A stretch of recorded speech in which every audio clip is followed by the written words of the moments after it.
당신이 세상의 영웅이 되던 날 나는 짐을 쌌다. 이혼 서류를 꺼낸 건 목요일 오후였습니다. 서랍 깊숙이 숨겨둔 봉투. 석 달 전부터 준비해온 것이었습니다. 변호사를 만나고 친정어머니께 말씀드리고 딸아이 학교도 알아봤습니다. 이번엔 진짜야 더는 못 참아. 바로 그때 현관문이 열렸습니다. 여보, 나 잠깐 왔어. 옷 갈아입고. 바로 나가야 해. 당신은 구겨진 와이셔츠. 차림으로 급하게 들어왔다가 식탁 위에 봉투를 봤습니다. 5초쯤 멈칫하더니 아무 말 없이 방으로 들어갔습니다. 저는 봉투를 재빨리 감췄습니다. 손이 떨렸습니다. 그날 저녁 전화벨이 울렸습니다. 국제전화였습니다. 이즈 디스 닥터 파크. 경수. 레지던스. 워콜링. 프롬 BBC. BBC라고 했습니다. 영국에서 걸려온 전화. 당신의 이야기를 다큐멘터리로 만들고 싶다고 했습니다. 저는 수화기를 들고 멍하니 서 있었습니다. 아, 이제 당신은 정말 세상의 영웅이 되는구나. 그런데 나는 왜 이렇게 공허할까? 결혼 30주년이던 작년 봄, 저는 처음으로 당신에게 소리를 질렀습니다. 당신은 환자는 살리면서 왜 이 가족은 죽이고 있어요? 그날은 딸아이 대학 졸업식이었습니다. 당신은 오겠다고 약속했습니다.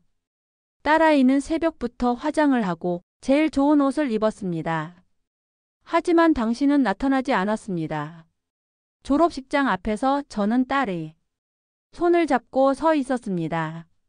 주변 가족들은 모두 웃고 있었고 사진을 찍고 있었습니다. 딸아이가 말했습니다. 엄마 괜찮아, 익숙해. 그 익숙해라는 말이 제 가슴을 찢었습니다. 저는 그날 밤 당신의 손목시계를 벽에 내던졌습니다. 결혼 10주년에 제가 선물한 시계였습니다. 유리가 깨지는 소리가 울렸습니다. 당신은 그 시계를 주우며 말했습니다. 미안해, 환자가 갑자기. 당신한테 환자만 있어요? 딸은? 나는? 당신은 아무 대답도 하지 않았습니다. 그날 밤부터 저는 서류를 준비하기 시작했습니다. 이혼 서류를 준비하던 어느 날 시어머니가 쓰러지셨습니다. 저는 병원으로 달려갔습니다. 중환자실 앞에서 당신을 봤습니다. 당신은 복도 벤치에 주저앉아 고개를 숙이고 있었습니다. 처음 보는 모습이었습니다. 당신이 우는 걸 본 건 정말 오랜만이었습니다. 시어머니는 마지막까지 의식이 또렷하셨습니다. 제 손을 잡으시며 말씀하셨습니다. 아가 미안하다. 내가 너무 미안해. 어머님, 무슨 말씀을? 내가 경수를 이렇게 만들었어. 너희 시아버지가 그랬거든. 평생 환자만 보다가 죽었어. 나는 평생 혼자였어. 시어머니의 눈에서 눈물이 흘렀습니다. 너한테도 똑같은 삶을 살게 했구나. 너도 평생 혼자였겠지. 저는 그 순간 깨달았습니다. 아, 이 외로움은 나만의 것이 아니었구나. 시어머니는 그날 밤 돌아가셨습니다. 임종 직전 당신의 손을 잡고 마지막 말씀을 하셨습니다. 경수야, 이제는 집사람 좀 보거라. 당신은 고개를 끄덕였지만 저는 알았습니다. 당신이 그럴 수 없다는 걸. BBC 촬영팀이 왔습니다. 그들은 병원을 찍고 환자들을 인터뷰하고 당신의 하루를 따라다녔습니다. 마을 사람들은 모두 당신을 칭찬했습니다. 이 선생님은 정말 천사예요. 우리 마을의 자랑이에요. 카메라는 제게도 왔습니다. 닥터 파크스 와이프, what do you think about your husband? 저는 웃으며 대답했습니다. I'm very proud of him. 그들은 만족스러워했습니다. 완벽한 스토리였으니까요. 헌신적인 의사와 그를 지지하는 아내 하지만 카메라가 꺼진 뒤 저는 부엌에 홀로 앉아 있었습니다. 찬장에서 소주를 꺼내 마셨습니다. 평소엔 술을 안 하는데 그날은 마셔야 할 것 같았습니다. 자랑스럽다고?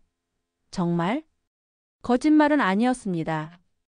정말 자랑스러웠습니다. 하지만 동시에 너무 외로웠습니다. 딸아이가 전화를 걸어왔습니다. 엄마, 아빠 BBC 나온대? 대단하시네. 그러네 엄마 괜찮아? 저는 대답하지 못했습니다. 딸아이는 알고 있었습니다. 제가 이혼 서류를 준비하고 있다는 것을. 엄마, 이제 그만 참아도 돼. 엄마 인생도 중요해. 저는 눈물이 났습니다. 그래, 내 인생도 중요해. 나도 행복할 자격이 있어. 다큐멘터리가 방영됐습니다. 전 세계에서 메일이 왔습니다. 당신의 남편은 영웅입니다. 존경합니다. 감동받았습니다. 당신은 그 모든 것에 무덤덤했습니다. 여전히 새벽 4시에 일어나고 여전히 밤늦게 돌아왔습니다. 저는 이혼 서류를 다시 꺼냈습니다. 하지만 이번엔 그것을 찢었습니다. 아니야. 이건 답이 아니야. 제가 깨달은 건 이것이었습니다. 당신은 바뀌지 않을 것입니다.